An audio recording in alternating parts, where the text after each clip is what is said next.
Bien, rebonjour à tous, ravi de vous retrouver. C'était bref, hein. On se retrouve immédiatement donc pour cette deuxième table ronde qui sera consacrée aux innovations pédagogiques dans le bien vieillir. On change pas une équipe qui gagne, on retrouve Marie-Laurent. Marie, je ne vous présente plus, hein, on s'épargne cette présentation, additionnelle. Merci en tout cas d'être, Merci beaucoup. restée avec nous pour cette deuxième table ronde. En fait, Je moi, je vais reste jusqu'à la fin une fois que je suis là, Ah bah, vous avez pas le choix, de non, toute voilà, façon. C'est comme ça, c'est contractuel. c'est ça. Je vais vous présenter, tous, alors ce sera pas forcément dans l'ordre, hein, je suis désolé, je suis ce qui est écrit sur mon petit conducteur. Mathias, merci beaucoup, Mathias Amouzou, nous fait l'amitié de sa présence. Vous êtes directeur du département alors je suis désolé pour l'accent, Executive Education, et formation professionnelle au sein de la fondation Léonie Chaptal. À vos côtés, plutôt aux côtés de Marie, Charlotte Lafont, qui nous fait le plaisir d'être là. Charlotte, vous êtes médecin dans le même établissement que j'allais dire que Henri, que Marie. Henri Mondor, donc l'établissement. Merci aussi. Avec vous, on va parler, un petit peu, simulation et serious game, j'en dis pas plus. Je vous laisserai, nous décrire tout ça plus avant. Anissa Dziri qui est tout au bout. Anissa, on s'est rencontrés il y a déjà 2 heures, je suis désolé, c'est que maintenant que je vais pouvoir vous donner la parole, c'est un plaisir. Vous allez nous présenter un programme, un nouveau programme à la faculté de santé, Paris-Créteil, c'est bien ça? Je dis pas de bêtises, à Tout à fait. l'UPEC? Oui, tout à fait. C'est parfait. Je n'en dis pas plus. Florence Yerles est avec nous aussi. Alors, vous vous présentez comme un couteau suisse, moi je vais faire bref. Vous êtes consultante, facilitatrice et formatrice. Le reste, ce sera dans votre présentation. Et enfin, last but not least, oui, je m'essaye encore une fois à l'anglais, Clotilde Chevet. Merci Clotilde d'être là. Vous travaillez dans un institut de la Sorbonne qui justement traite des questions d'intelligence artificielle, entre autres choses. Naturellement, je vous laisserai vous présenter plus en détail le moment venu. On va commencer immédiatement, on ne change pas, une formule qui gagne avec Marie. Marie, cette question de l'innovation pédagogique, on en a parlé un petit peu pour préparer cette table ronde. Ce qui vous est venu, à l'esprit, c'est quand même la nécessité de travailler sur l'attractivité des métiers, et de corréler cette question de l'attractivité et de l'innovation pédagogique. Tout à fait, parce que finalement, dans les métiers des vieillissements, faut savoir qu'on soit, j'allais dire, auxiliaire de vie ou médecin gériatre comme moi et ben finalement, moi, on me demande encore: «Est-ce que vraiment tu avais le choix ou est-ce que tu as été obligé de faire de la gériatrie?» Donc j'imagine quand on fait d'autres professions moins qualifiées, c'est exactement la même chose. Comme si en fait, il y avait eu un je sais pas, quelque chose de bradé qui faisait qu'on n'avait pas eu le choix. Donc non, moi je pense que ce qui est important à donner comme message, c'est qu'on peut, entre guillemets, être, moderne, dynamique et trouver, intéressant de travailler, auprès de personnes âgées, quelle que soit notre fonction et donc je pense qu'on a un vrai rôle, tous en tant que professionnels engagés, dans des métiers, auprès des personnes âgées, à finalement montrer que nos métiers sont intéressants et qu'on peut être attractif. Et je pense que pour être attractif, clairement, il faut l'être dès la formation. Enfin, madame Magnan disait tout à l'heure qu'il y a 10 des jeunes qui abandonnent leur formation alors qu'ils sont même pas encore, diplômés. Moi, je sais que c'est l'une des choses qui m'avait choquée quand, j'avais commencé à travailler dans le cadre du campus des métiers, d'apprendre que tous ces lycéens de bac professionnel qui étaient normalement destinés à faire des métiers, du soin auprès des personnes âgées, bah, la majorité allait travailler dans la grande distribution. Alors je dis pas qu'il faut pas travailler dans la grande distribution, mais je trouvais ça un petit peu, dommage.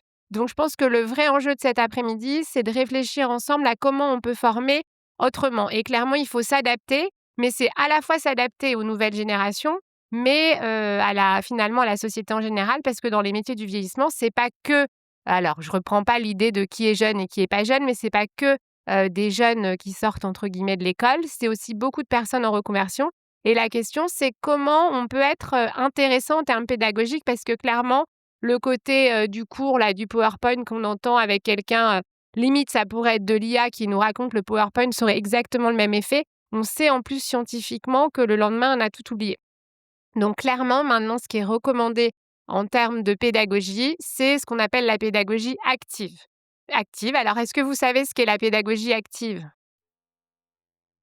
Vous aurez noté que Marie aime bien Oui, interroger j'aime le bien, public pour ouais. évaluer ses connaissances. Eh Bah, bien, moi, je ne crains pas de le dire, je ne le sais pas. vous avez oublié, on n'en avait pas parlé la dernière fois? Alors écoutez, on a parlé simulation, on y reviendra, Ah mais ben pour le voilà, et ben moment c'est bon, vous êtes bon. eh ben voilà, c'est bien ce qui me Voilà. semblait. Alors en fait, dans la pédagogie active, ça comprend pas que la simulation, mais grosso modo, c'est tout ce qui fait que la personne qui va apprendre, bah, c'est facile, hein, dans actif, il y a la notion d'acteur et le fait que vous allez faire participer clairement les personnes. À partir du moment là où déjà j'essaye d'interagir avec vous, et de vous poser des questions, bah, demain vous allez plus vous en souvenir. Alors j'espère que vous allez pas souvenir des choses potentiellement, erronées que j'aurais pu dire, notamment sur le nombre de chutes, mais que vous allez vous souvenir des anecdotes ou d'autres choses. Donc clairement, la pédagogie active, c'est quand on fait intervenir l'étudiant, l'élève, l'apprenant. Et donc en effet, la simulation, c'est un très bon exemple. Donc la simulation, est-ce que vous voilà, je recommence un petit peu. Est-ce que vous savez ce qu'est la simulation? Oui, dites-moi? Mathias connaît, on pourra en reparler après évidemment. Voilà, donc vous allez pouvoir en parler dans le cadre en effet de la fondation, Léonie Chaptal. Donc le principe de la simulation, c'est entre guillemets de faire pour de faux quelque chose qu'on devra après réellement faire dans son exercice professionnel. Et nous, la chance qu'on a en fait dans le cadre de notre campus, c'est qu'on a pu monter un espace de simulation qu'on a appelé Simu Senior pour être très original, où finalement on va pouvoir travailler, des scénarios, c'est généralement des scénettes qui durent une dizaine de minutes, qui sont filmées en fait en temps réel, mais pas dans un objectif de faire de la télé-réalité, qui sont filmées.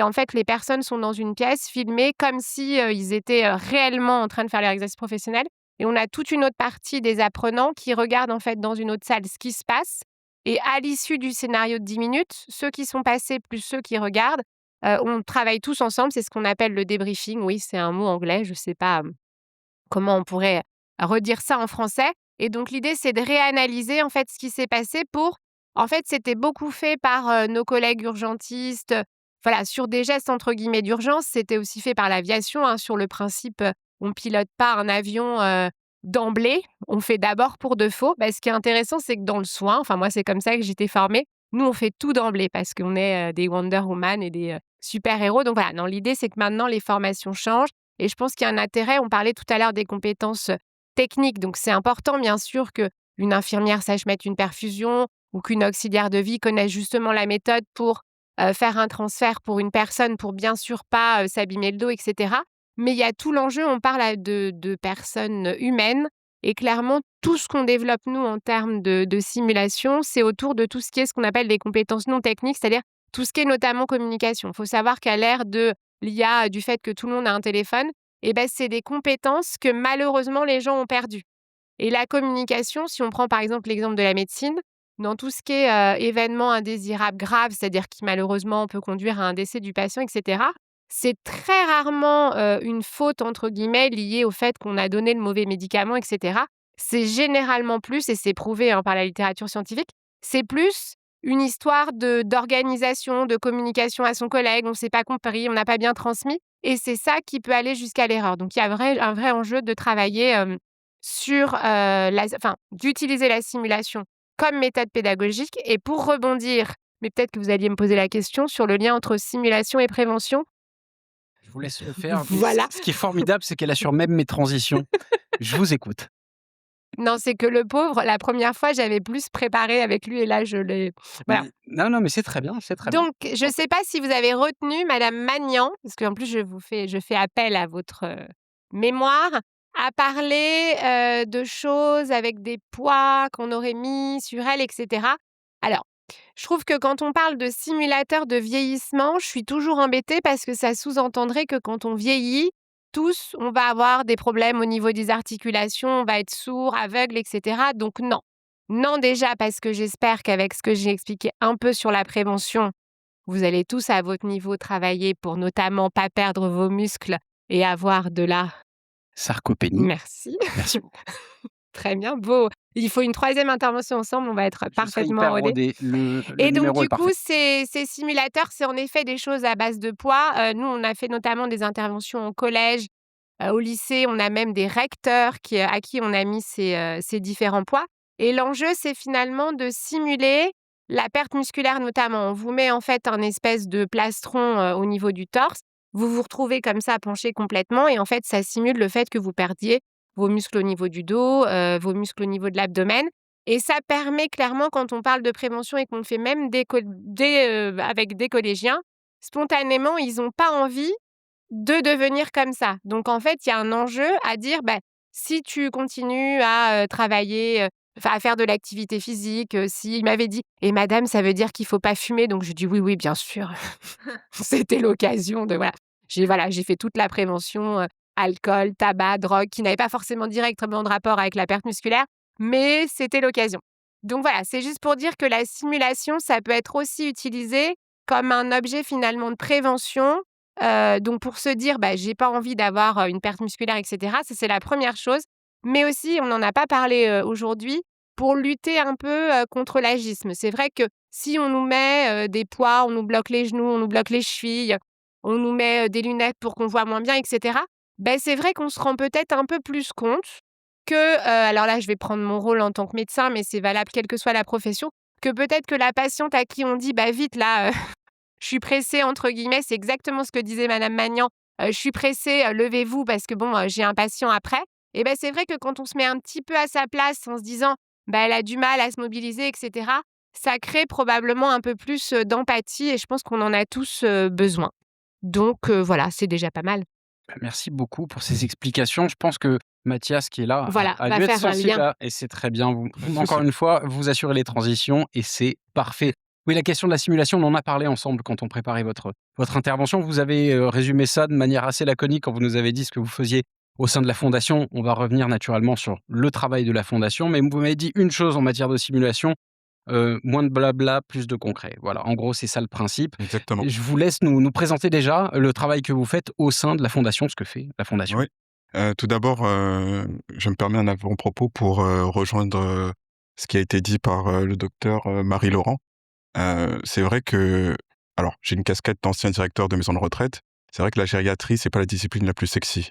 Néanmoins, ça reste une discipline qui est au même titre que les autres, qui a la même valeur que les autres. Et ça, il faut que ça vienne de nous, les acteurs de la gériatrie, et que ça vienne également de l'extérieur et de la reconnaissance que les, tiers peuvent nous faire. Donc ça, là-dessus, je vous rejoins totalement et vous avez raison et je lève mon drapeau avec vous. On se bat pour, que la gériatrie soit considérée comme beaucoup plus attractive. Ensuite, j'en reviens à la question que vous m'avez posée.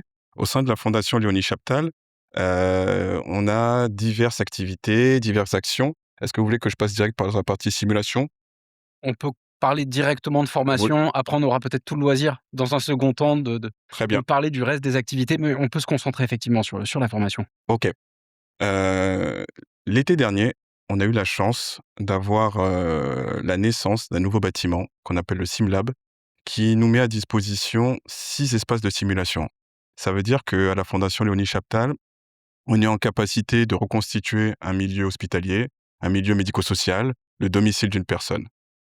On part du principe que plus on s'entraîne, meilleur on est. Comme le disait, notre cher, présentateur, moins de blabla, plus de concret.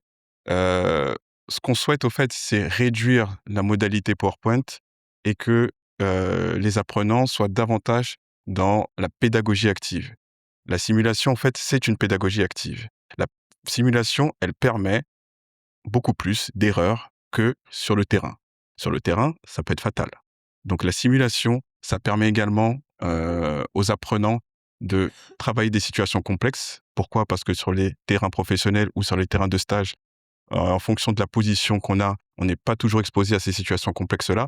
Donc ça rend meilleur, ça rend les personnes et les professionnels beaucoup plus opérationnels et donc nous, on est à 100 là-dedans. C'est pour ça qu'il y a eu la création de ce bâtiment-là et l'idée, au fait, de la naissance de ce bâtiment, c'est de la diffuser aux futurs professionnels car on forme les futurs infirmiers, futurs aides-soignants, futurs auxiliaires de puériculture, mais on forme aussi les professionnels qui sont déjà en poste.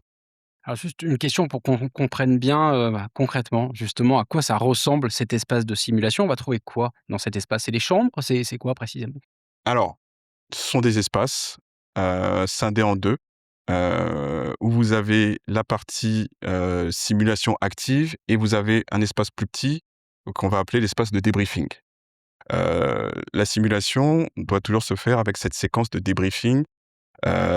C'est tout d'abord des personnes qui vont mettre en pratique un geste technique, un geste relationnel et derrière, en fait, vous avez un groupe de personnes qui vont pouvoir analyser, commenter, revenir sur ce qui a été fait. Et donc ça, c'est très important d'apprendre en observant et d'apprendre en faisant. Les professionnels qui sont déjà en poste sont demandeurs de ce genre de simulation-là? Ah oui, totalement, Ouais. totalement. Alors, vous avez les professionnels, mais également les employeurs. Qu'est-ce que veut un employeur en général? Il veut de la sécurité. Et évidemment, plus on travaille sur ces espaces de simulation, donc plus on se donne le droit à l'erreur, et moins, potentiellement, sur les lieux de travail, on a des erreurs. Ça fait à peu près 1 an, c'est ça, hein, que la structure a été que le bâtiment est sorti Que de le terre, il me bâtiment a semble. été créé, ouais. Avec, ce recul que vous avez, le retour des utilisateurs, vous l'avez déjà eu? Qu'en Ah oui, pensent à la fois les étudiants et les professionnels qui viennent se former chez vous? bah, quelle que soit la pédagogie active que vous utilisiez, c'est toujours beaucoup plus engageant que de faire, une formation classique avec le PowerPoint. Donc forcément, les retours sont généralement, à peu de choses près, très satisfaisants. Très, OK. très satisfaisants. Et les retours d'employeurs, vous en avez? Ou pas justement de Oui, on a ouais, des retours d'employeurs. Faire du concret, ça permet au fait aux personnes d'être plus opérationnelles. Donc plus opérationnelles, ça renforce justement les compétences au sein des différentes entités, structures, que ce soit cliniques, maisons de retraite, services d'aide à domicile. OK, très bien. Merci beaucoup. Mais de rien. Mathias, on va s'éloigner de la simulation concrète et on va parler d'un autre type de simulation, avec Charlotte, mais on reste quand même dans l'exercice, bah, là, ce sera un petit peu plus virtuel. Mais avant toute chose, je l'expliquais, vous êtes médecin au sein, du même établissement que Marie. Plus spécifiquement, vous avez intégré une équipe dont j'ai écorché l'orthographe, dans mes notes. Je suis navré, c'est une équipe qui s'appelle l'équipe Sepia. Qui est rattaché à l'INSERM. Est-ce que vous pouvez nous en dire davantage sur le métier, enfin sur votre cœur de métier et l'activité au sein de cet institut? Oui, alors tout d'abord, donc bonjour à tout le monde. Merci beaucoup de m'avoir invitée aujourd'hui, cet après-midi, à discuter lors de cette table ronde. Donc, moi, je suis donc médecin de santé publique, donc je fais également partie donc de l'hôpital Henri Mondor comme Marie, mais pour le coup, j'ai pas de patients directement. Je fais plutôt de la recherche, donc tout ce qui est épidémiologie, recherche clinique. Donc c'est globalement, on va se poser une question de recherche et ensuite, bah, mettre en place une étude pour essayer justement de répondre à notre objectif. Je suis également donc je fais partie de l'équipe de recherche donc CEPIA, qui fait partie donc de l'IMRB, qui est l'Institut Mondor de recherche biomédicale, donc qui est sous la tutelle de l'INSERM et de l'UPEC. Et la thématique de l'équipe de recherche, c'est toutes les questions autour du vieillissement et du bien vieillir. Et donc Marie fait également partie de cette équipe et Simon aussi, voilà, si vous voulez tout savoir, Ces heu gens-là se connaissent. Voilà. voilà. Et donc on a travaillé, effectivement depuis maintenant 2 ans au moins, sur le développement d'un outil pédagogique. Donc, Marie a effectivement soulevé la question de l'adaptabilité. Donc il faut s'adapter, bah, à la fois donc l'évolution des technologies et de la façon d'enseigner et cetera, mais également au public, d'étudiants que nous avons et notamment aussi, bah, du fait que les promotions grandissent, évoluent. Voilà, on se retrouve souvent avec de plus en plus d'étudiants, avec un besoin de formation qui, de ce fait, bah, augmente aussi. Et donc, au-delà du fait de répondre à un besoin en termes de thématique, il faut aussi penser à comment est-ce qu'on va déployer notre formation pour justement, bah, répondre à la demande et aux besoins en termes aussi, bah, de promotion et de nombre d'étudiants. Donc nous, on a travaillé donc sur, le développement d'un serious game. Est-ce que vous savez ce que c'est un serious game? Non? Oui, ça Qui fait qui des qui émules, ma qui petite. en a déjà entendu parler? Ou qui en a déjà fait un? Ouais, OK, et dans le public? OK, Ah, quelques-uns, quand même, quelques mains se OK. lèvent. C'était quoi comme serious game? C'était dans quelle thématique? Sur le vieillissement? OK. Et si c'était Chantal aussi? Là, je suis ah oui, mais c'est le nôtre. Chantal, vous avez triché puisque vous avez joué à son Serious Game, si Voilà, je comprends bien. tricher. Oui, mais donc voilà, donc c'est le même, OK. Voilà, donc nous avons effectivement travaillé donc en lien avec le campus des métiers, donc sur le développement de ce serious game qui portait sur la chute, ce que Marie l'a dit tout à l'heure à la table ronde précédente ou dans ton introduction. Et donc les chiffres, c'est combien de morts par an? 100 000, merci, je redemanderai à la fin. Faites très Et attention, c'est une questionneuse, hein. voilà. Elle n'arrête pas. Moi, j'en ai la goutte au front, mais vous poursuivez Charlotte, poursuivez, je vous en prie. Et donc on a voulu travailler donc sur le développement d'un serious game, donc sur les chutes, sur la prévention des chutes et donc on a voulu penser ce serious game pour juste avant répondre sur ce que c'était, en fait, c'est un outil de simulation donc numérique. Donc en fait, c'est comme un jeu vidéo, mais avec des fins d'apprentissage. Et donc nous, on a voulu penser ce serious game-là comme ayant un module qui soit à peu près, un module commun avec un socle de connaissances, qui sont «les bases» entre guillemets et ensuite pouvoir décliner des différents modules ou volets selon les filières d'étudiants qui seraient concernés. Donc là, on n'est plus sur de la formation initiale, en tout cas dans le cadre de ce Serious Game-là, tel que nous l'avons pensé. Et donc, on a travaillé en pluridisciplinarité avec des médecins gériatres, des infirmières de pratique avancée, des épidémiologistes, des experts aussi. On avait des experts plutôt de tout ce qui était la pédagogie, les outils de pédagogie un peu innovants, avec les ingénieurs aussi de pédagogie. Je pense que j'ai à peu près Avec le cité. CIUDP, qui est la Voilà. cellule d'ingénierie pédagogique de l'UPEC, et le Ouais. micro n'est pas allumé, mais je pense qu'on m'entend même sans qu'il soit allumé. Non, là, il est plus allumé. Je vais l'allumer. Là, il- Voilà, donc en effet, c'était un travail collaboratif. Voilà. Et donc, on a élaboré un scénario et ensuite, donc le scénario, c'est globalement l'étudiant. Donc là, ça a été pensé pour des étudiants infirmiers. Donc, il y a un étudiant, un avatar qui est un étudiant infirmier qui arrive dans son service et donc il doit prendre en charge un patient qui vient de chuter. Et ensuite, il évolue dans le service, donc c'est sous forme numérique. Et des questions vont lui être posées avec des réponses, des justifications de ses erreurs ou justifications des bonnes réponses. Puis ensuite, il progresse petit à petit avec un système de points, etc. Combien Voilà. d'étudiants ont participé, ont pu tester, grosso modo, hein, à la louche? Alors, effectivement, la particularité donc du Serious Game, là, comme on partait vraiment de zéro, on a voulu aussi penser à l'évaluation pour voir est-ce que finalement notre Serious Game, il apportait quelque chose.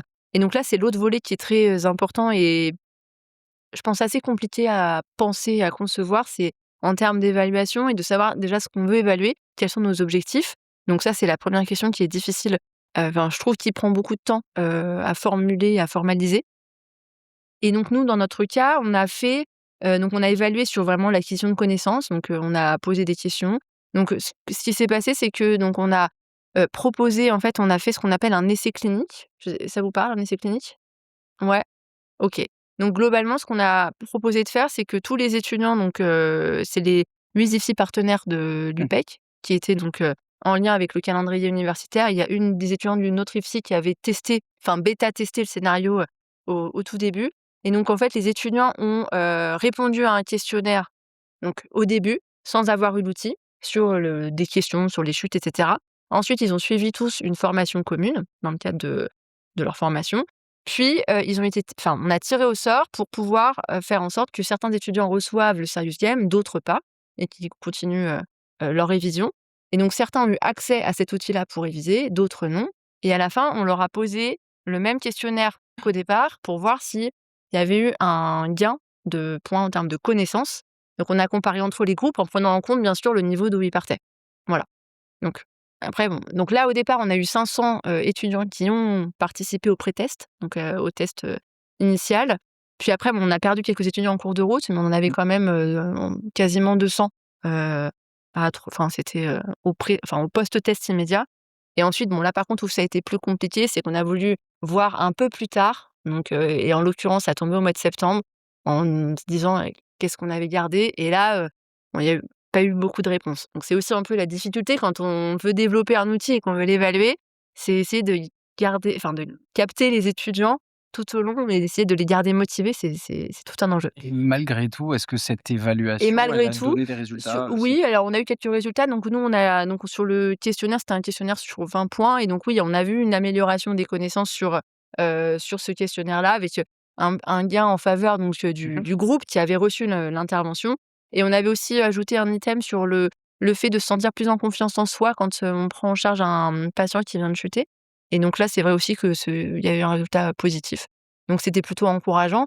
Et donc c'est vrai que ce type d'outil-là, finalement, ça a de nombreux avantages. C'est qu'on peut le diffuser à beaucoup d'étudiants de façon simultanée, tout en adaptant, c'est-à-dire que l'étudiant se connecte quand il le veut, quand il le peut. Il peut progresser à son rythme. S'il y a des choses qu'il n'a pas compris, il peut refaire l'escape game de façon illimitée. Enfin voilà, ça a aussi ses avantages. Heu, Est-ce que voilà. ça ouvre aussi des perspectives, le fait d'avoir, rencontré un certain succès, en tout cas dans la démarche, est-ce que ça ouvre des perspectives? Oui, alors nous, on a aussi, donc avec, toujours, le même, En fait, c'est pour vous montrer qu'on travaille tous ensemble. On peut pas y arriver quand on est tout seul. Non, mais c'est vrai. voilà. Et donc là, nous sommes en train donc de finaliser un escape game. Donc là, est-ce que tout le monde est-ce que vous avez déjà participé à un escape game? C'est un petit peu plus ludique. Je Ouais. vois qu'il y a des gens Qui qui a déjà opinent chez les participé? OK. Mais dans le domaine du vieillissement? Alors Ah, moi, je dois dire que quand vous avez parlé d'escape Non, là, c'était game, au domaine général. oui, oui, voilà. bien sûr, mais Sur le principe de l'escape game. raccrocher les wagons avec la question du vieillissement sur un escape game, Voilà, Là, c'est alors fort, hein. c'est plus particulier. Ça fait surtout bon, enfin bref, passons. voilà. Et donc Ah! là, Ça l'escape game, en l'occurrence, donc qu'on nous sommes en train de finaliser, il est à destination donc d'infirmiers cette fois-ci, qui sont déjà, en activité, donc qui sont déjà, enfin plutôt en formation continue, ce Mmh. serait. Et donc là, l'objectif, c'est, en gros, enfin, c'est de les, sensibiliser à toute la question autour de l'hétérogénéité du vieillissement. Et donc, c'est-à-dire que quand ils prennent en soin, un patient, âgé, c'est de se poser, bah, toutes les questions autour de l'évaluation gériatrique et voilà, de ne plus avoir entre guillemets d'idées, préconçues sur le patient âgé, et d'essayer de s'adapter en tout cas, et de voir un peu, voilà, l'hétérogénéité de ces questions-là. Et donc nous avons, grâce à l'espace de simulation dont a parlé Marie tout à l'heure, organisé un escape game, donc aussi en lien avec, l'équipe de recherche. Et donc en fait cette fois-ci, c'est par équipe, comme dans un escape game classique. Souvent, c'est par groupe plutôt de 3, 4 maximum. Et donc on présente il y a un scénario au départ qui permet aux apprenants de vraiment se mettre dans la position en situation d'escape game. C'est un vrai escape game, c'est chronométré, il faut sortir des salles à temps avec la réponse et la solution.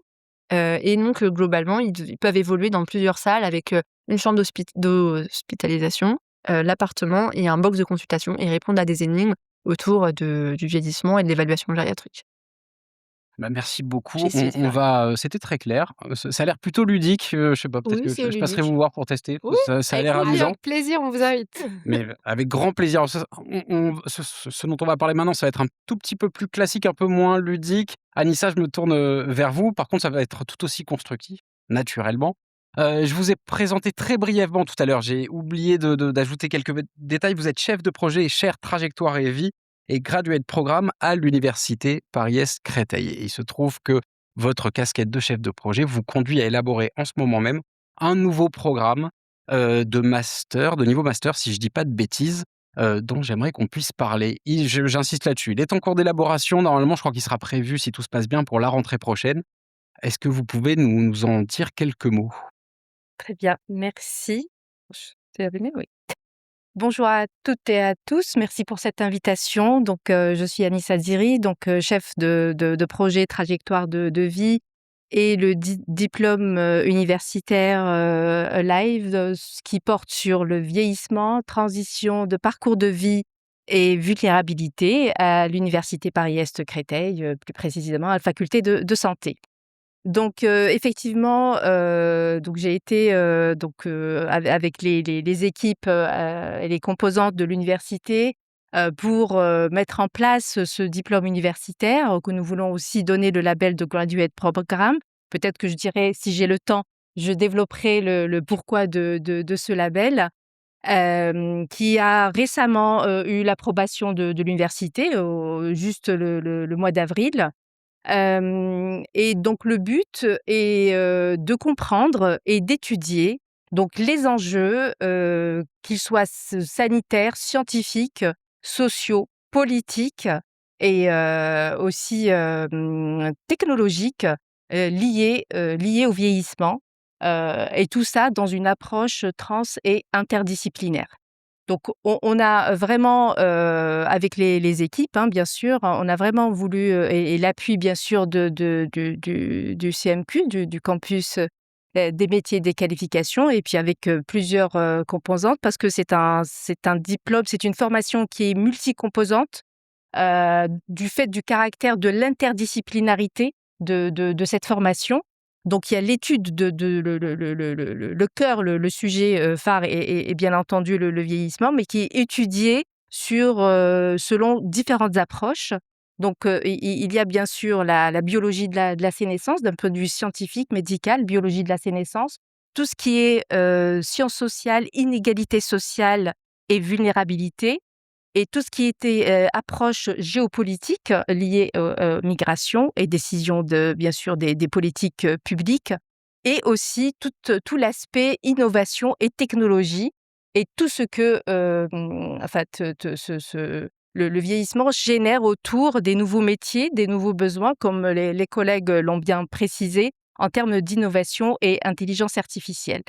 Voilà, avec l'augmentation en fait du nombre de personnes, le nombre du vieillissement qui augmente de plus en plus. D'ailleurs, les statistiques de l'ONU et puis les collègues on en parlait, je vais pas revenir dessus, ont forcément un impact sur les transformations des systèmes de santé, de la cohésion sociale, des marchés et des économies et des technologies, intelligence artificielle, silver economy, et cetera. Donc voilà un peu, en gros, l'objet de ce diplôme que nous voulons dispenser auprès des étudiants en Il priorité. s'adresse à qui justement ce Voilà, c'est diplôme? ça. Donc il est destiné en formation initiale pour les étudiants. Donc le diplôme universitaire, il est d'un niveau master-doctorat. Donc il est, destiné pour des étudiants qui sont déjà en master Mmh. et qui voudraient avoir une compétence complémentaire autour, de ces différentes approches autour du vieillissement. Donc ça peut être des étudiants de la faculté de santé, de l'UFR, sciences de l'éducation, sciences, et sciences sociales, de l'Institut, d'administration et échanges internationaux pour tout ce qui est, aspect politique international, et cetera. Et aussi, les étudiants de l'IUT de Sénart-Fontainebleau, où on travaille avec eux aussi sur la partie, génie biologique, nutrition et diététique, tout ce qui est aussi l'aspect transversal nutrition et impact sur le vieillissement.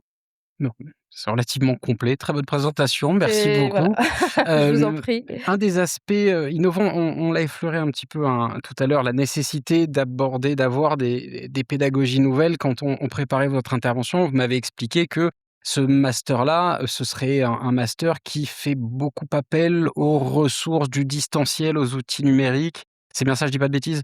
Tout à fait, Olivier. Alors par rapport au modèle pédagogique, on est parti sur un format hybride, donc une formation pédagogique qui allie les cours en distanciel, puisque ça va être des étudiants qui seront en master, donc ils auront donc leur parcours. Le distanciel, bon, il a des avantages et des inconvénients, mais l'un des avantages, c'est qu'ils sont libres. Donc c'est un enseignement asynchrone, il est libre, l'étudiant de reprendre les cours, sur nos plateformes, numériques. Et aussi il y a un côté présentiel quand même, et ça sera, consacré, principalement aux séminaires. Donc nous organisons dans le cadre de cette formation ce qu'on appelle des summer et des, winter school, où ça sera des séminaires interdisciplinaires où nous allons inviter donc des chercheurs, des professionnels qui, viendront débattre, cette problématique, et ça fait objet d'un enseignement bien sûr, en présentiel. Le fait que ce soit, vous l'avez employé plusieurs fois ce mot-là, interdisciplinaire, c'était fondamental pour créer un master autour du vieillissement, qu'il y ait autant de disciplines qui soient mobilisées? Oui, tout à fait. En fait, c'est pas un master, c'est un diplôme universitaire qui viendrait Autant en pour moi. complément d'un parcours de master. Et avant de développer ce point, il faut savoir que cette formation, donc elle est, principalement en formation initiale, mais aussi avec les collègues d'ailleurs du campus et les collègues de l'université. D'ailleurs, ils sont ici présents, le CIDP, la faculté de santé, et cetera. On décline le DU en formation professionnelle aussi. Ça, c'est très important de restructurer les contenus pour aller aux besoins des professionnels. Alors votre question, c'était pourquoi partir de Oui, l'interdisciplinarité? absolument. Bah, tout simplement parce que, il fallait aborder le côté du vieillissement, parce qu'on avait aussi, donc des chercheurs au sein de nos laboratoires qui abordent bien sûr le vieillissement d'un point de vue biologique, la sénescence de la biologie. Donc il fallait aussi comprendre le vieillissement d'un autre point de vue, d'autres champs disciplinaires qui viendraient se combiner pour comprendre un peu toutes ces trajectoires, de vie. Donc Donc l'interdisciplinarité est très importante sur cette thématique-là, je si tout se pense. passe bien, c'est pour la rentrée prochaine? On en est sûr ou Si, si, avec si. réserve? Ah si, si, si, bien sûr, D'accord, on en très est bien. sûr, et on est, vraiment en cours d'élaboration des supports pédagogiques, donc ça va être fait, avant cet été. Et puis on est aussi en pleine promotion, des actions promotionnelles, pour, vraiment, faire connaître, cet enseignement auprès des professionnels et de nos étudiants. Donc, avis aux amateurs, hein, insistons là-dessus. N'hésitez pas à demander des renseignements à Anissa à l'issue de cette table ronde. Anissa, merci beaucoup. Je vous en prie. Clotilde, je crois que vous êtes un petit peu pressée, donc j'avais prévu de faire intervenir Florence avant vous, mais en fait, on va inverser. Si ça Euh, casse toute la cohérence. Pas du tout, rassurez-vous, puisque de toute façon, Anissa a évoqué 2 thèmes qui vont nous occuper un certain temps après l'interdisciplinarité, bien sûr. On verra ça beaucoup avec Florence, mais aussi les outils numériques et l'intelligence artificielle. Et ça tombe bien, puisque l'intelligence artificielle, c'est votre thème de travail principal. Alors que je dise pas de bêtises, vous travaillez à la Sorbonne c'est que je dise pas de bêtises et je crois que je vais en dire une, donc je vais reconsulter mes notes. C'est le cluster. Je peux le dire. Je vous en prie, allez-y, vous me facilitez la vie là, je crois que la journée a déjà été longue. C'est le cluster, C'est le Sorbonne Cluster for Artificial Intelligence, le voilà, j'étais SCAI. pas loin. J'en étais pas loin, je vais pas osé le dire. Qu'est-ce que c'est cet institut? Qu'est-ce que c'est? C'est un institut de Sorbonne Université auquel est adossé d'ailleurs un autre CMQ, mais le CMQ Intelligence Artificielle. Et c'est un outil au service de la Sorbonne pour accompagner les laboratoires, les enseignants, les étudiants sur les questions d'intelligence artificielle. Qu'est-ce que j'y fais moi? Je suis codirectrice actuellement du département éducation du Centre d'intelligence artificielle de la Sorbonne et donc on a une mission globalement qui est celle d'accompagner les enseignants et les étudiants et le personnel administratif aussi, sur les questions d'intelligence artificielle. Alors c'est une mission qui est un peu large, qui donne des activités beaucoup moins concrètes que ce qui a été présenté parce qu'en fait, si je devais le dire d'une, façon très, triviale, mon métier du quotidien, c'est de gérer la panique à l'université parce que tous les étudiants utilisent l'IA et que les enseignants ne savent pas quoi faire de ça, ne savent pas déjà, ce que les étudiants font avec et une fois qu'on sait ce qu'ils font avec, bon, bah, comment est-ce qu'on évalue? Comment on évalue un mémoire, une thèse, un rendu? Qu'est-ce qu'on fait? Est-ce qu'on encourage? Est-ce qu'on interdit? Est-ce qu'on autorise? Mais si oui, comment? Je Et vois en qu'il y a quelques posant quel sourires quand cadre? même dans la salle, hein, quand vous avez C'est dit que les étudiants l'adoptaient depuis très longtemps. Il y en a qui sourient un petit peu et un petit peu moins pour les enseignants, je crois qu'ils sourient moins, eux. oui. Juste une petite incise, vous m'avez, parlé du taux d'adoption de l'IA chez les uns et les autres. Vous pouvez Oui. nous les rappeler, s'il vous plaît? Du côté de nos étudiants, donc quand je dis les étudiants, on a une mission d'accompagnement des étudiants des 3 facultés de Sorbonne Université, donc autant lettres, sciences et ingénierie que la faculté de santé et donc c'est à la louche, hein, mais autour de, 96 à 98% d'usage. Du côté des enseignants, d'après les derniers chiffres, alors en 2024, on était à 8%, aujourd'hui, on serait plutôt autour de 14%. C'est important de saisir cet écart parce que déjà, il est méconnu des étudiants. Quand j'interroge, nos étudiants sur quelle est la proportion, à votre avis, d'enseignants qui l'utilisent? Ils répondent à chaque fois: «Bah, tous». C'est juste qu'ils sont hypocrites et qu'ils n'ont pas l'honnêteté de le dire et qu'ils nous interdisent un usage, qu'ils s'autorisent bien quant à eux. Et Ça a le mérite et d'être donc clair. il y a vraiment une ignorance, en fait, des 2 côtés et une ignorance même de l'ignorance que les enseignantes et enseignants peuvent avoir des usages. Donc c'est ça que je dois faire. Alors justement, à si vous deviez résumer, à quelle modification, du comportement des étudiants, majoritairement les enseignants aujourd'hui ont affaire? Ouais. Principalement. Alors je sais que c'est une question qu'on a préparée ensemble, spoiler.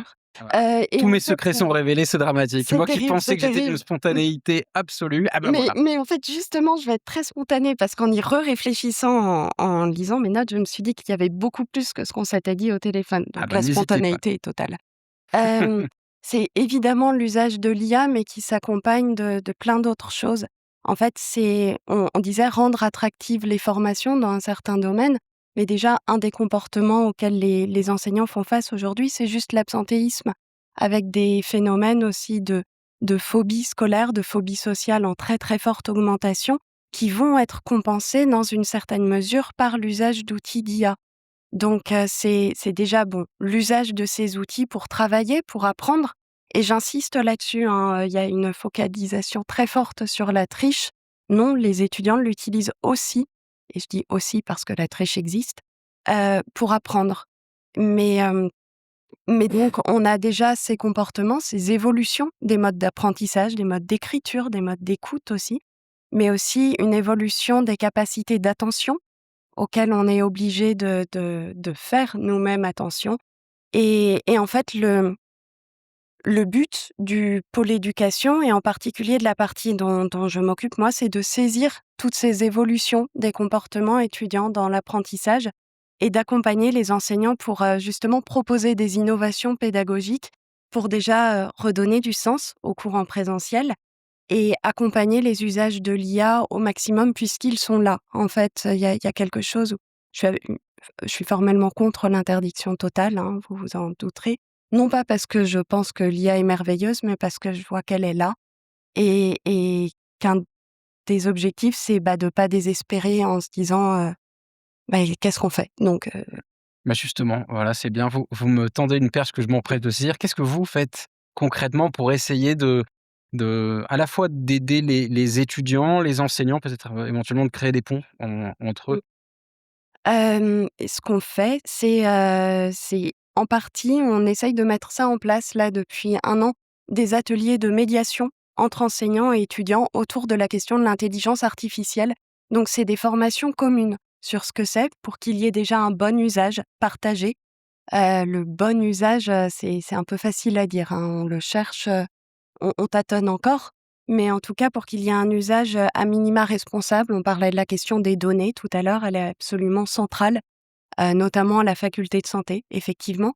Mais plus largement, c'est des ateliers de médiation autour des usages étudiants où on essaye déjà d'identifier quels sont ces usages et hem et on essaie de construire ensemble, enseignants et étudiants, des chartes d'usage à l'échelle d'une promo parfois, parce qu'on va pas forcément viser l'établissement, mais pour essayer de se mettre d'accord sur, ce qui est plutôt à éviter en termes ne serait-ce que de déontologie scientifique, en termes de risques personnels en fonction des compétences visées dans le cadre de l'UE, de l'UFR, de la discipline et les usages positifs, parce que je le disais, ils existent aussi et permettre aux enseignants d'encourager ces usages-là, peut-être au profit, au détriment d'autres. Ma phrase, je me suis perdue dans ma propre phrase. Mais ce qui est important vraiment, c'est déjà la découverte des usages. Je vous donne une mini anecdote, mais on avait demandé à des étudiants d'un master de biotechnologie, de recenser tous leurs usages de l'IA et ensuite on avait présenté ces usages aux enseignants. Mais en ne leur disant pas que c'était des usages de l'IA, en disant juste: «À votre avis, parmi tous ces cas, qu'est-ce qui peut être fait?» et pas est-ce que c'est bien ou mal, hein, juste est-ce que c'est possible de faire, ces tâches avec un outil d'IA? Et le résultat, c'est que 50 de ces tâches étaient classées dans la catégorie non et ensuite, quand on leur demandait d'évaluer le côté positif ou négatif de ces tâches, ils se sont rendus compte que la perception était inversée entre les enseignants et les étudiants et que des tâches perçues comme innocentes par les étudiants étaient perçues comme très graves par les enseignants et inversement. Donc c'est déjà se mettre d'accord sur, peut-être les compétences visées et voir ce que l'IA fait à tout ça, au cours de ces ateliers de médiation. Madame, vous avez une question? Je vous en prie, allez-y. Sur ces milieux en particulier, est-ce qu'il y a des directives à sur l'université là-dessus, sur le fait Non. qu'il y a, enfin, des CCA, et tout, Oui, en fait, c'est quand je disais: «Je gère la panique», c'est je gère la panique parce que c'est-à-dire former les enseignants et les étudiants à des outils qu'ils n'ont pas le droit d'utiliser dans le cadre de l'université, mais qu'ils utilisent de toute façon et en attendant un outil qui, pour le moment, n'arrive pas puisque les négociations entre Mistral et l'Alliance d'universités ont échoué pour le moment, à part un essai avec, le CNRS. Donc c'est former à l'IA, à ses principes, et aux outils commerciaux, effectivement. Sans demander la création de compte parce que ça n'est pas RGPD.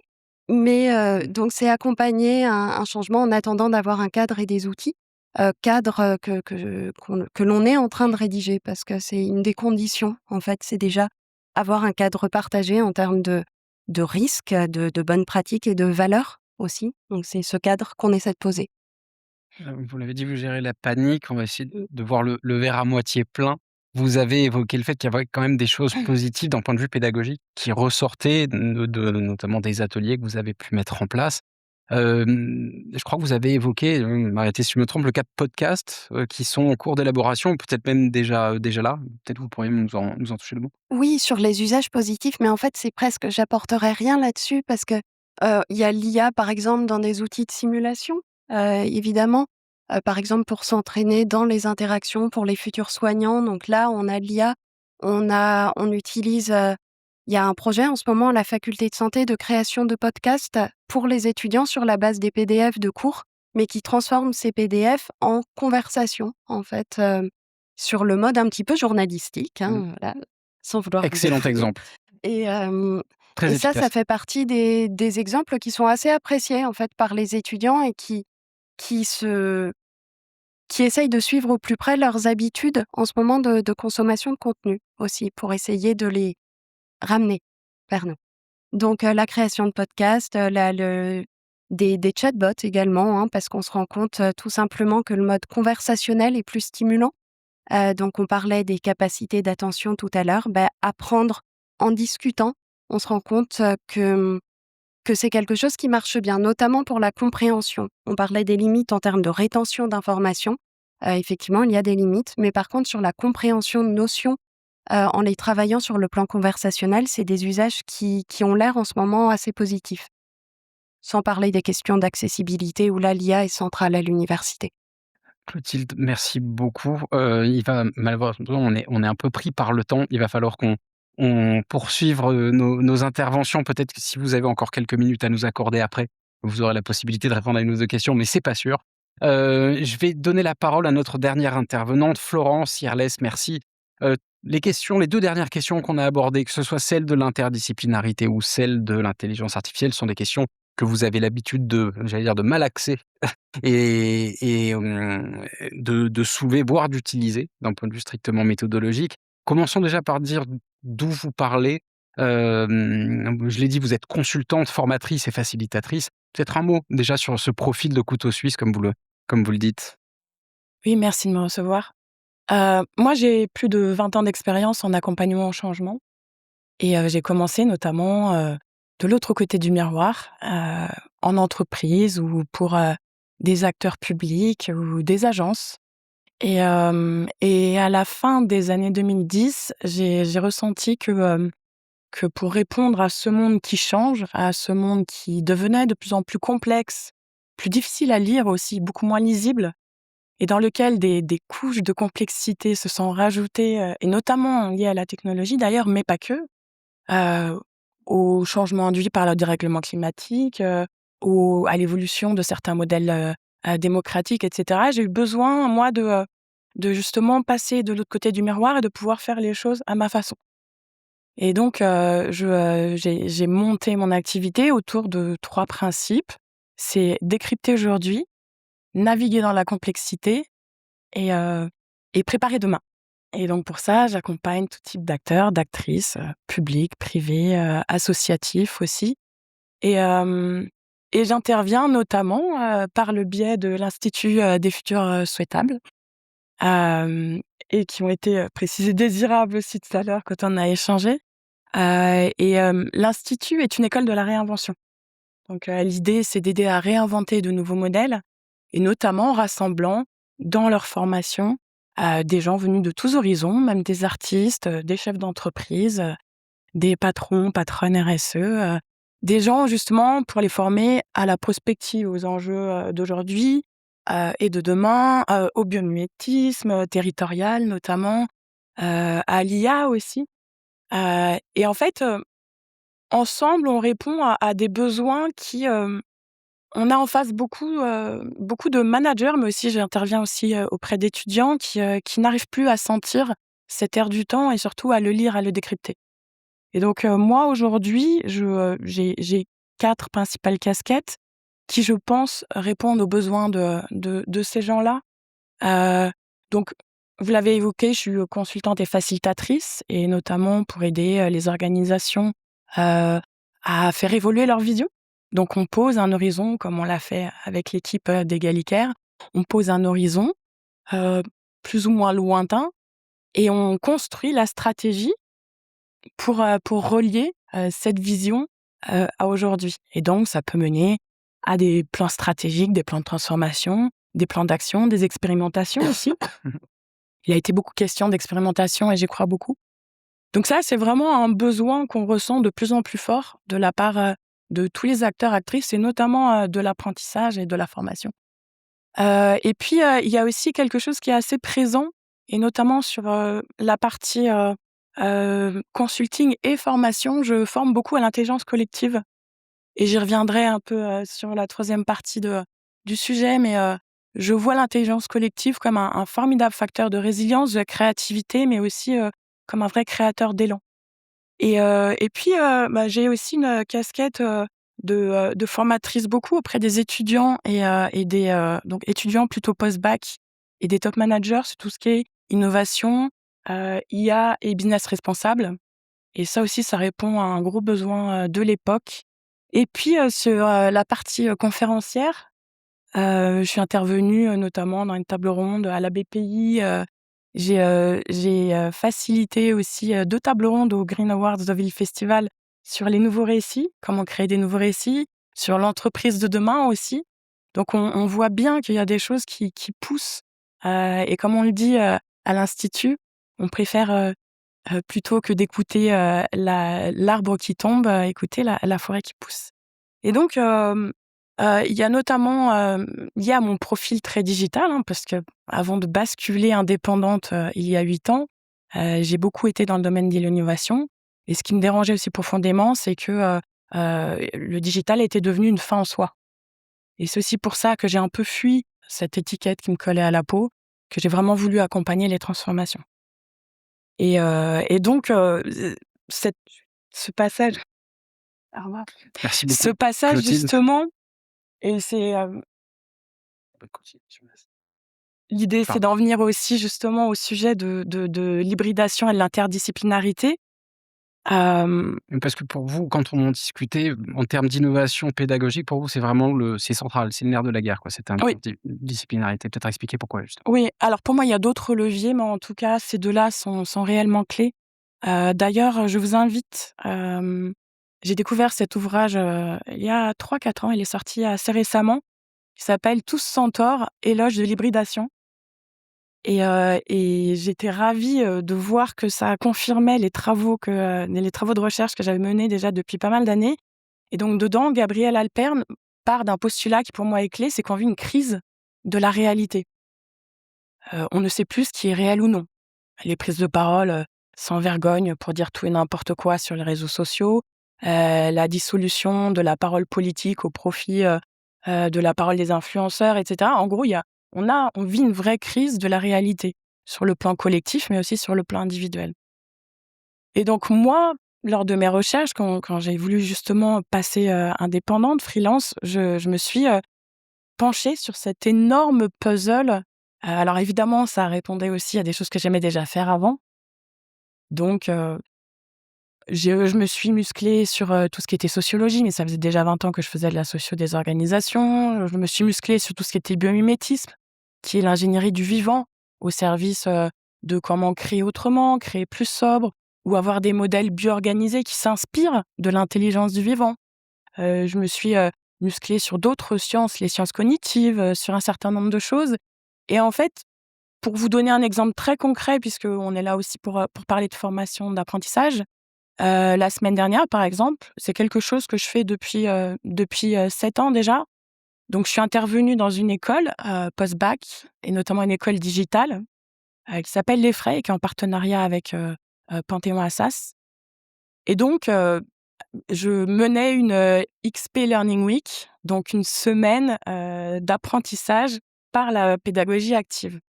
Et donc pour vous donner un exemple très concret, sur cette semaine de modules que j'ai donné en innovation, en IA et en business responsable, j'ai mêlé sur une semaine des savoirs hybridés, de l'histoire, j'ai parlé de la Grèce antique, de la sociologie, de la biologie, de la prospective évidemment. Et puis sur le plan méthodologique, j'ai hybridé du design thinking, on parlera du social design et de l'innovation sociale, mais de la détection de signaux faibles, des méthodologies d'intelligence collective. Pour moi, l'intelligence collective, elle est traversante.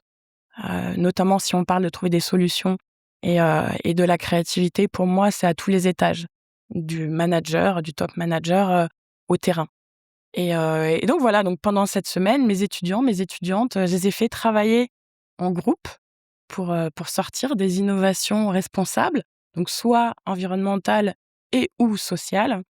Et ce qui est intéressant, c'est que de plus en plus, ces dernières années, le sujet de la santé, des métiers du soin revient spontanément chez mes étudiants. Et donc là, il y avait un groupe qui avait créé Medi Assist. Et je donne cet exemple-là aussi pour reboucler ce qui a été dit, par exemple, sur l'IA. Mes étudiants, ils sont arrivés et ils ont dit: «On va créer une solution IA, qui va, faire gagner du temps, aux médecins, ou au personnel, qui accueille dans les hôpitaux. On va préqualifier, l'IA pourra faire des ordonnances», boum, boum, boum, boum. Alors, Pas sûr que déjà, les je me médecins dis ici présents seraient vraiment partants pour qu'une IA puisse faire des ordonnances, mais bon, ça peut se discuter.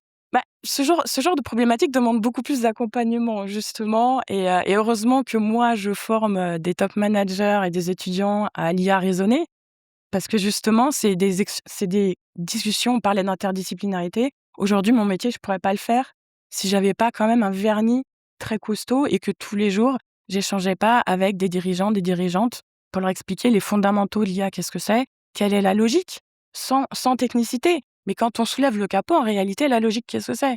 C'est probabiliste, donc ça lisse une pensée unique. C'est probabiliste, donc ça génère aussi un taux d'erreur qui est de temps. Les bons usages, ça a tendance à être ça, ça a tendance à être ça. Et typiquement, sur Media Assist, mes étudiants, je leur ai dit non, l'innovation sociale, l'innovation responsable, c'est intéressez-vous au parcours de l'utilisateur, au parcours des médecins et au parcours de santé des gens que vous souhaitez adresser. Et donc, ils se sont intégrés, mais j'ai dû insister notamment en innovation sociale et en design social. Il y a une étape même qu'on retrouve en design thinking en général, qui est interviewer le terrain. Et donc, mes étudiants, je leur dis: «Vos interviews, ça a donné quoi? Ça a donné quoi?» et cetera. Et donc on revenait constamment à ces interviews. Et pour moi, ça, typiquement, c'est quelque chose qu'on ne peut pas faire. Et je vais peut-être, justement, m'appuyer un peu, sur le projet Egalicaire pour illustrer vraiment là où moi, je pense que la richesse se trouve en innovation sociale et en social design. Mais, pour moi et c'est ma vraie conviction, toutes les solutions, elles viendront de ce qu'on appelle le vécu.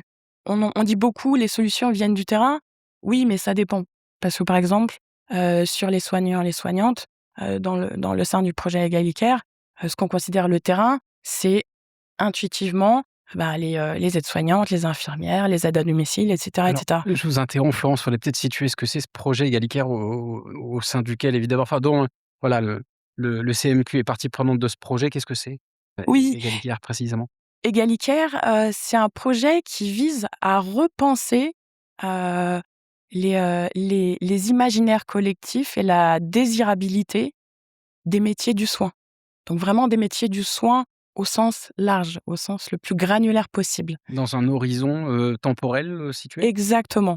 Donc typiquement sur Egalicaire, on souhaite travailler à un horizon 2050. Pourquoi? Parce qu'on est sur un sujet très clairement systémique, mais nous, ce qu'on fait dans le cadre de ce projet, c'est qu'on remonte le temps au prisme de différentes variables et de différents facteurs. On remonte le temps pour créer des plans d'action, justement, à tirer entre aujourd'hui et cette vision idéale. Ce qui est intéressant, et c'est pour ça que Egalicaire, on a notamment avec ma binôme sur cette mission, Marie Dussautois, on a beaucoup convoqué la prospective, l'intelligence collective et aussi le design thinking. C'est que euh, bah, tout ça, ça parle aussi d'un écosystème. Pour réaliser ce plan stratégique qu'on va mener avec les territoires, l'idée, c'est par exemple de permettre, d'offrir la possibilité à des territoires, de monter, des Care Labs. Il y a des choses, hein, il y a de l'innovation sociale déjà qui fleurit partout. Il y a le Living Lab justement sur le domaine de la gériatrie, à Paris, mais il y a aussi de très belles choses. Par exemple, Ressentez-vous a mis en place un lab qui s'appelle Puissance Collective et qui fait de l'innovation sociale. Donc, eux, ils sont un peu moins sur la prospective, mais il y a des très belles choses qui naissent partout. Thibaut nous a fait le plaisir aussi d'intervenir. En fait, c'est repenser l'écosystème aussi. Préparer demain, c'est repenser donc sur des versions plus larges du projet égalitaire tel qu'on aimerait le mener dans les années à venir. Il y a notamment faire redéfinir qu'est-ce que c'est que l'écosystème du soin. Et donc pas seulement aujourd'hui, mais justement pour faire advenir cette vision qu'on aura faite sur 2040, 2050, de ce que c'est que la relation soignant-soigné, la parole des soignés, qui sont tous les univers qui gravitent autour de ces gens-là aujourd'hui, mais quels seront-ils demain? Et donc voilà, typiquement, c'est un travail à refaire aussi. Et Vraiment ouais, navré, malheureusement, on va devoir, mettre un terme à la table ronde. Je suis vraiment désolé.